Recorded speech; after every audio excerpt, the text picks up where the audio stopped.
اگر معاشرہ صحیح نہیں ہے، فار ایگزامپل ایک مریض کا آپ علاج کرتے ہیں، ڈاکٹر بہترین ہے، دوائیاں بہترین ہیں، لیکن ایک نرس ہے جو نہیں سمجھتی اور اس نے 1 گرام کے بجائے 2 گرام انجیکشن دیا تو مریض تو مر گیا نا۔ اسپتال بھی زبردست تھا، ڈاکٹر بھی زبردست، دوائی بھی زبردست، لیکن ایک ناسمجھ نرس کی وجہ سے مریض مر گیا۔ تو اسی طرح جمہوریت جو ہے اس میں عوام کا کردار بھی بہت اہم ہے۔ اگر عوام غلط بندے کو ووٹ دے تو ملک غلط ہاتھوں میں چلا گیا، اگر عوام صحیح بندے کو ووٹ دے تو وہ لیڈر ان عوام کی رویوں کا، ان کے اخلاقیات کا، ان کی دیانتداری کا عکاس ہوگا، وہ لیڈر جو کامیاب ہوگا۔ اور اگر برا لیڈر آتا ہے تو وہ بھی معاشرے کی بدنامی ہے، کیونکہ ہم ان کو ووٹ دیتے ہیں۔ تو اس کے علاوہ اور بھی فیکٹرز ہیں جو الیکشنز کو ہائی جیک کرتے ہیں، لیکن مین جو 2 پلیئرز جو مین ہے وہ امیدوار ہے اور وہ عوام ہے۔ تو ان دونوں کو صاف اور شفاف ہونا چاہیے۔ اس کے علاوہ جو اہم بات ہے وہ یہ ہے کہ فار ایگزامپل ہمارے عوام نے آپ کو منتخب کیا اور کل عوام آپ کے ساتھ کڑی نہیں ہے تو آپ کیا کر سکیں گے؟ اگر 2 پولیس کے سپاہی آ گئے اور آپ کو لے گئے اور آپ کو کہا کہ آپ نے یہ چوری کی ہے، یہ چوری کی ہے، یہ غلط کیا ہے، یہ کرپشن کیا ہے، اور آپ کو لے گئے تو آپ کو کون بچائے گا؟ تو لیڈر کے لیے تکڑی عوام کی ضرورت ہوتی ہے۔ تو اگر عوام بھی تکڑی ہو اور ہانسٹ ہو، ہانسٹی کی بنیاد پہ اس نے ووٹ دیا ہو۔ آپ نے سنا ہوگا کہ اکثر ممبرز کے پاس لوگ چلے جاتے ہیں کہ جناب آپ نے یہ وعدہ کیا تھا، یہ وعدہ کیا تھا، آپ نے یہ نہیں کیا، آپ نے یہ نہیں کیا۔ وہ ان کو کہتا ہے ہاں مذاق میں کہ میں نے تو آپ کے سارے ووٹ خریدے تھے، آپ نے تو مجھے اپنی مرضی سے ووٹ نہیں دیا تھا، میں نے آپ کو پیمنٹ کی ہے، تو اب مسائل کی بات کیوں کرتے ہو؟ تو اگر عوام صحیح ہو اور صحیح لوگوں کو ووٹ دے تو یہ آسان کام نہیں ہے۔ عوام کو سوچنا پڑے گا اور لیڈروں کو بھی سوچنا پڑے گا کہ وہ اچھی لیڈر اور اچھی عوام آپس میں ملیں گے تو اچھی جمہوریت بنے گی۔ اگر ان دونوں میں اور پھر اداروں کو بھی یہ یقینی بنانا ہوگا کہ انصاف کرے، سب کو صحیح لیول پلینگ فیلڈ دے دے، اور پھر اس کے بعد الیکشن ہوں گے اور نیت صحیح ہو تو اس کے نتیجے میں جو حکومتیں بنیں گی وہ پائیدار بھی ہوں گی اور وہ مقابلہ بھی کر سکیں گی۔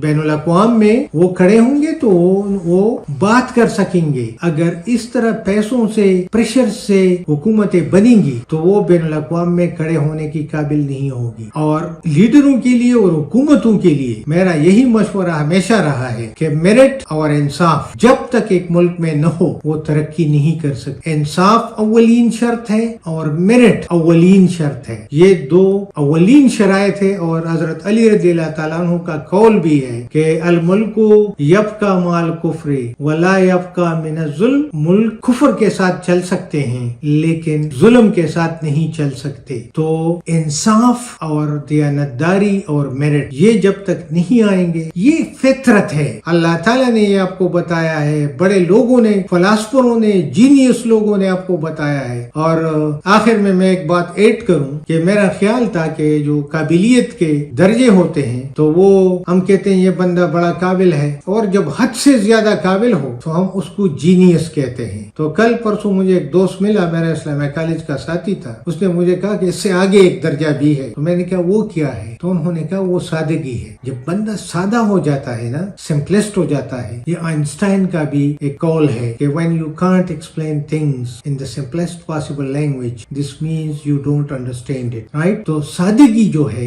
نبی علیہ السلام کو ہم دیکھیں، بڑے بڑے انسانی تاریخ کے علماء کو، فلاسفرز کو، جینیس لوگوں کو دیکھیں تو وہ سارے سادہ لوگ۔ تو اگر ہم نے بھی اس ملک میں سادگی اپنائی اور یہ تکلفات اور یہ فضول خرچیاں ہم نے کم کی تو یہ ہمارے مستقبل کے لیے بہت اچھا ہوگا اور یہ ملک ترقی کرے گا۔ اور انشاءاللہ آئندہ الیکشن عوام بھی اس پہ سوچیں گے، ہمارے لیڈر بھی سوچیں گے اور ہمارے ادارے بھی سوچیں گے کہ جو الیکشن کے ریزلٹس ہوں گے وہ اچھے ہوں گے، اور ہم اچائی کی امید کرتے ہیں، برائی کی امید نہیں کرتے۔ حالانکہ کوئی چیز ٹھیک نظر نہیں آ رہا لیکن ہم اسے ٹھیک کر سکتے ہیں اور ہمیں قدم اٹھانا چاہیے کہ ایک بار ہم ٹرائی کریں کہ اللہ تعالیٰ کا جو کہنا ہے، پیغمبروں کا جو کہنا ہے، جینیس لوگوں کا جو کہنا ہے کہ ہم انصاف کریں اور میرٹ یقینی بنائیں تو ملک بنے گا اور ہمارا مستقبل روشن ہوگا. اللہ کرے کہ ہمارا مستقبل روشن ہو اور ہم اپنی 75 سالہ تاریخ سے سیکھیں کہ جو غلط ہم نے کیا ہے اس نے ہمیں اچھے نتائج نہیں دیے, تو اس بار ہمیں صحیح جانب قدم بڑھانا ہے.